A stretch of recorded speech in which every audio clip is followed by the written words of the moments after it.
Hello दोस्तों, नमस्कार। मैं हूं आपका दोस्त विजय और आज के इस नए वीडियो में आपका बहुत बहुत स्वागत करता हूं, अभिनंदन करता हूं। जी हां दोस्तों, आप सभी प्रमोशन की तैयारी बहुत अच्छे से कर रहे होंगे। इसी उम्मीद से आपके सामने एक नए वीडियो के साथ कुछ लाया हूं 20 प्रश्न जो हैं रिटेल लेंडिंग स्कीम पर। और ये वीडियो जो है खास करके उन साथियों के लिए काफ़ी मददगार होगा जो सेंट्रल बैंक ऑफ इंडिया में काम करते हैं और क्लर्क टू ऑफिसर का एग्ज़ाम दे रहे हैं, जिनका एग्ज़ाम 25 जनवरी 2020 को है। जी हाँ, ऑल इंडिया सर्विस में एग्ज़ाम दे रहे हैं। तो ये रिटेल लेंडिंग स्कीम पर मैंने 20 प्रश्न लाए हैं जो सेंट्रल बैंक ऑफ इंडिया के अंदरूनी रिटेल स्कीम हैं उनके ऊपर है। तो चलिए आज का वीडियो शुरू करते हैं। आज का पहला प्रश्न आपके स्क्रीन पर कुछ इस प्रकार है। In retail lending scheme valuation report are required by two valuer if the value of property is more than. Retail lending scheme में वैल्यूएशन रिपोर्ट दो वैल्यूअर के द्वारा लिए जाते हैं अगर वैल्यू प्रॉपर्टी कितने से ज़्यादा है। आपके ऑप्शन है 50 लाख, 1 करोड़, 2 करोड़ और 5 करोड़। जी हाँ, आप इसका उत्तर जानते होंगे तो मेरे साथ ऑप्शन में खेल लीजिए, और अगर नहीं जानते तो मैं बता दूं, इसका सही उत्तर है ₹1 करोड़। जी हाँ, ₹1 करोड़। अगर 1 करोड़ से ज़्यादा है तो दो वैल्यूअर चाहिए होता है। जी हाँ, बढ़ते हैं आप सवाल नंबर दूसरे की ओर। सवाल नंबर 2 आपके स्क्रीन पर कुछ इस प्रकार है। What is the nature of loan facility under Cent shop loan scheme. Cent shop एक जो दुकान खरीदने के लिए, शॉप खरीदने के लिए प्रोफेशनल्स को मिलता है, वो उसमें किस प्रकार की लोन फैसिलिटी मिलती है। आपके ऑप्शन कुछ इस प्रकार हैं। Overdraft, cash credit, only term loan, all of these. जी हाँ, अगर आपको इसका उत्तर पता है तो टिक लगा दीजिए, और अगर नहीं पता है तो मैं बता दूं, इसमें केवल ओनली टर्म लोन मिलता है। सेंट शॉप में ओनली टर्म लोन मिलता है क्योंकि इसमें शॉप खरीदने के लिए मिलता है, तो उसमें कोई सीसी का सवाल ही नहीं, ओडी का सवाल नहीं, टर्म लोन मिलता है। जी हाँ, बढ़ते हैं सवाल नंबर 3 आपके स्क्रीन पर कुछ इस प्रकार है। What is the meaning of LTV ratio. LTV ratio का मतलब क्या है। ऑप्शन कुछ इस प्रकार हैं। Loan to value ratio, long term value, loan term value, none of this. जी हाँ, LTV रेशियो का मतलब क्या होता है। ये तो बहुत सरल सा सवाल है, अगर आपको पता है तो आप टिक कर दीजिए, नहीं तो मैं बता दूं, इसका सही उत्तर है लोन टू वैल्यू रेशियो। जी हाँ, इसका सही उत्तर है लोन टू वैल्यू रेशियो। अब बढ़ते हैं सवाल नंबर 4 आपके स्क्रीन पर कुछ इस प्रकार है। Under Cent personal gold loan scheme the loan is available against. Central Bank का एक स्कीम है सेंट पर्सनल गोल्ड लोन। इसमें जो लोन है किसके अगेंस्ट दिया जाता है। आपके ऑप्शन कुछ इस प्रकार हैं। Place of gold ornament, place of gold bullions, place of gold coin sold by our bank, and D option है बोथ A एंड C। जी हाँ, अगर आपको इसका उत्तर पता है तो आप बता दीजिए मुझे, और नहीं पता है तो मैं बता देता हूँ। Under central personal gold loan scheme जो लोन दिया जाता है वो गोल्ड ऑर्नामेंट के अगेंस्ट भी दिया जाता है, और गोल्ड कॉइन जो बैंक ने बेचा है उन्हीं के अगेंस्ट, गोल्ड बुलियंस के अगेंस्ट नहीं दिया जाता है। तो इसका सही उत्तर होगा D, both A and C। चलिए, उम्मीद करता हूँ कि आप भी मेरे साथ खेल रहे होंगे और आपको अच्छा लग रहा होगा ये MCQs, और इससे आपकी तैयारी भी पुख्ता हो रही होगी। चलिए बढ़ते हैं सवाल नंबर 5 आपके स्क्रीन पर कुछ इस प्रकार है। The maximum amount of loan that can be sanction under Cent Vidyarthi scheme to fall under priority sector. Priority sector के दायरे में एजुकेशन लोन जो सेंट विद्यार्थी के तौर दिया जाता है, तो कितने रुपए तक अमाउंट प्रायोरिटी सेक्टर में लिया जाता है। आपके ऑप्शन कुछ इस प्रकार हैं। ₹10 lakh, ₹20 lakh, no ceiling, depend on the parental income. जी हाँ, विद्यार्थी लोन में जितना भी लोन है, अगर 10 लाख तक का लोन है तो प्रायोरिटी सेक्टर में लिया जाएगा। इसका सही उत्तर है 10 लाख रुपए। जी हाँ, इसका सही उत्तर है 10 लाख रुपए। अब बढ़ते हैं सवाल नंबर 6 आपके स्क्रीन पर कुछ इस प्रकार है। A borrower is above the age year in case of Cent vehicle loan scheme, co borrower is must required. अगर कोई borrower Cent vehicle loan scheme के तहत लोन ले रहे हैं तो उनकी एज किससे ज़्यादा होने पर उनको को बारोवर जरूरी है। आपके ऑप्शन है कुछ इस प्रकार। 50 year, 60 year, 65 year and 70 year. तो यहाँ पर उसका सही उत्तर अगर आपको पता है तो आप भी मेरे साथ खेलिए और कमेंट सेक्शन में, और नहीं तो मैं बता दूँ कि वैसे तो मैक्सिमम सेंट व्हीकल 65 साल तक दिया जाता है, मिनिमम 18 साल तक, लेकिन जो 60 ईयर से ऊपर होते हैं तो उनको को बारोवर जरूरी होता है। तो इसका सही उत्तर होगा 60 ईयर। 60 ईयर इसका सही उत्तर होगा। चलिए बढ़ते हैं, सवाल नंबर 7 आपके स्क्रीन पर इस प्रकार है। In house building loan how many lone amount can be disburse in directly borrower saving account. House building loan में कितने रुपए तक की राशि बोरोवर के डायरेक्ट सेविंग अकाउंट में जमा कर दी जाती है। आपके ऑप्शन कुछ इस प्रकार हैं, 10 lakh, 20 lakh, 30 lakh, for any amount. जी हाँ, अगर आपको इसका उत्तर पता है तो आप कमेंट सेक्शन में लिख लीजिए, नहीं तो मैं बता दूं इसका सही उत्तर है 30 लाख रुपीज़, 30 लाख रुपए, 30 लाख। जी हाँ, अब बढ़ते हैं, सवाल नंबर 8 आपके स्क्रीन पर कुछ इस प्रकार है। If the different parties put their signature in the documents on different date, what is the date of document. अगर अलग अलग कस्टमर जो है अलग अलग तारीख पर अपने दस्तखत करते हैं, पार्टी जो हैं, तो उसमें डेट ऑफ डॉक्यूमेंट क्या होगा। आपके ऑप्शन कुछ इस प्रकार हैं, the date on which the first party sign the document, the date of document put by branch, the date on which the last party sign the document subject to consent of all party and none of this.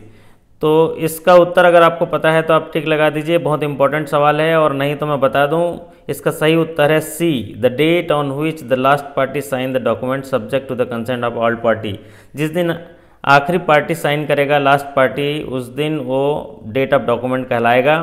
अब बढ़ते हैं, सवाल number 9 आपके screen पर कुछ इस प्रकार है।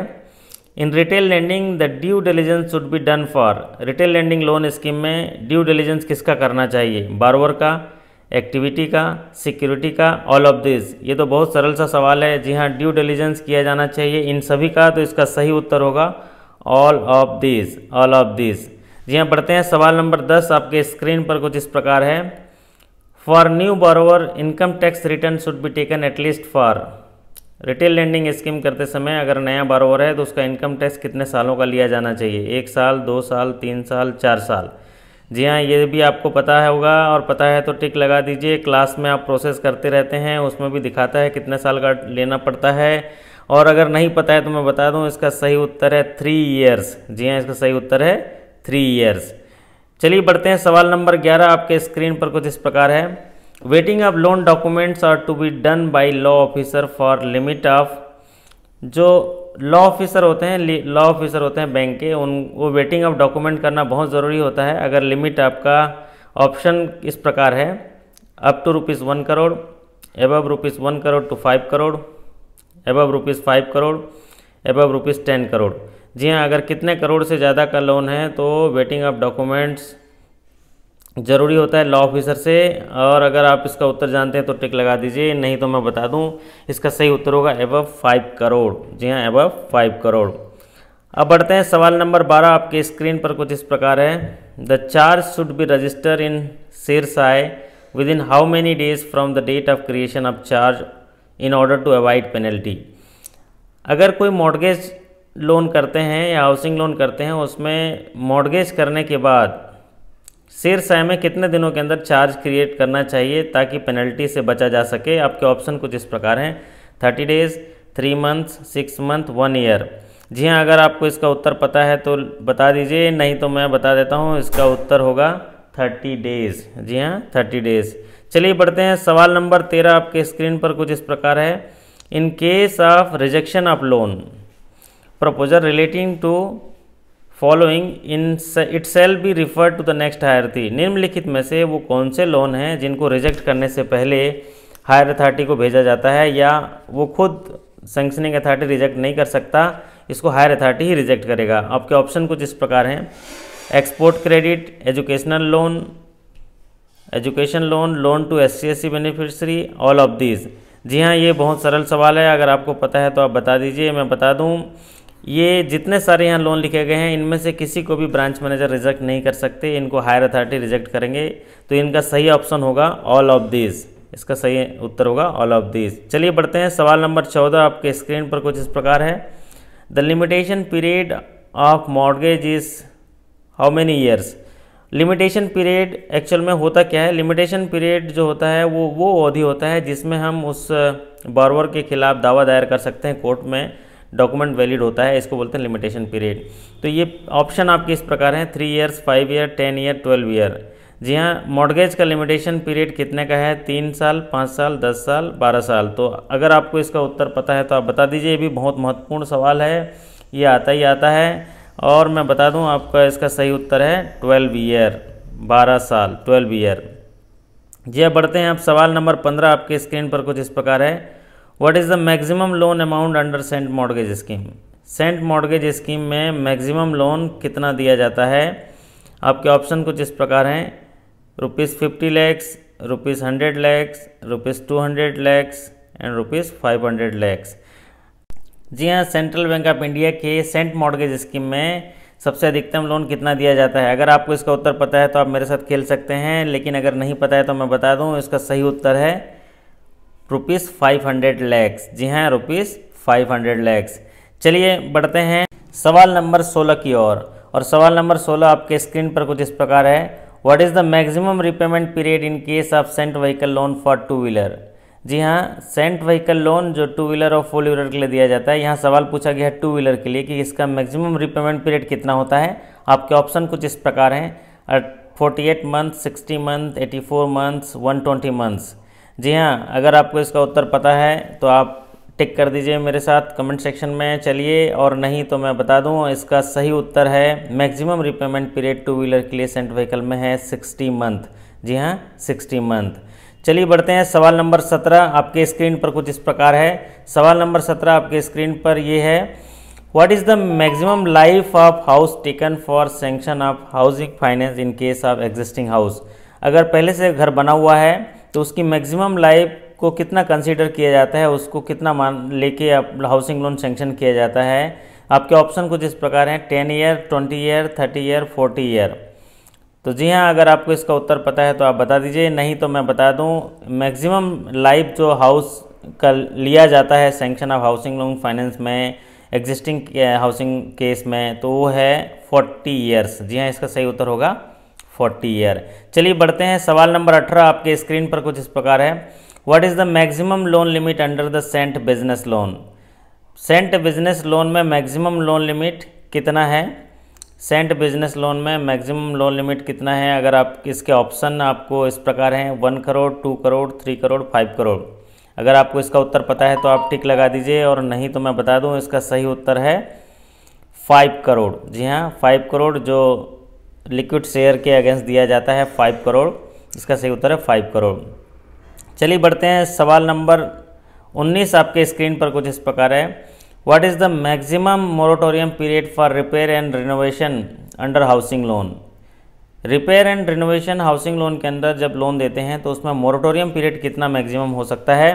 ये हाउसिंग लोन के केस में ये सेंट्रल बैंक ऑफ इंडिया की पॉलिसी के अनुसार क्या है? आपके ऑप्शन है 3 मंथ्स, 12 मंथ्स, 18 मंथ्स, 36 मंथ। जी हाँ, तो इसका उत्तर आपको पता है तो मेरे साथ कमेंट सेक्शन में खेलिए, नहीं पता है तो मैं बता दूं, इसका सही उत्तर होगा 3 मंथ्स। जी हाँ, 3 मंथ्स। चलिए दोस्तों, उम्मीद करता हूं कि आप बढ़िया खेल रहे होंगे मेरे साथ, और बढ़ते हैं आज के वीडियो के अंतिम सवाल। आज का 20वां सवाल आपके स्क्रीन पर कुछ इस प्रकार है। What is the maximum loan limit under Cent vehicle for purchase of 4 wheeler? जी हाँ, purchase of 4 wheeler Cent vehicle scheme के तहत अगर 4 व्हीलर खरीद रहा है तो सबसे मैक्सिमम लोन लिमिट क्या है? आपके ऑप्शन कुछ इस प्रकार हैं, 25 लैक्स, 50 लैक्स, 75 लैक्स, 100 लैक्स। जी हाँ, 4 व्हीलर खरीदने के लिए मैक्सिमम लोन की क्राइटेरिया लिमिट कितनी है सेंट व्हीकल स्कीम में? तो अगर आपको इसका उत्तर पता है तो बता दीजिए, नहीं तो मैं बता दूं, इसका मैक्सिमम लोन लिमिट है 75 लैक्स, 75 लैक्स। जी हाँ, तो दोस्तों ये थे कुछ MCQs जो रिटेल लेंडिंग पर आधारित थे और सेंट्रल बैंक ऑफ इंडिया के लोन स्कीम्स के आधार पर बनाए गए थे। उम्मीद करता हूं कि ये कुछ इंपॉर्टेंट MCQs हैं जिन्हें आप मेरे साथ इस वीडियो में देखकर सीख गए होंगे या जान गए होंगे, और ये आने वाले एग्ज़ाम में आपको काफ़ी मददगार होंगे। मैं आपके सफलता की शुभकामनाएं करता हूं, और ऐसे ही वीडियो मैं आपके साथ लाता रहता हूं, और उम्मीद करता हूं कि ये वीडियो आपके लिए काफ़ी उपयोगी होगा। अगर ये अच्छा लगा है तो आप इसको लाइक कर दीजिए, और अगर मेरे चैनल में नए आए हैं तो इसको सब्सक्राइब कर दीजिए, क्योंकि ऐसे ही छोटे छोटे वीडियो के माध्यम से मैं MCQs या छोटे छोटे योजनाओं को बताते रहता हूं और आपके साथ रूबरू होता रहता हूं। इस वीडियो को देखने के लिए आपका बहुत बहुत धन्यवाद, आभार, थैंक यू।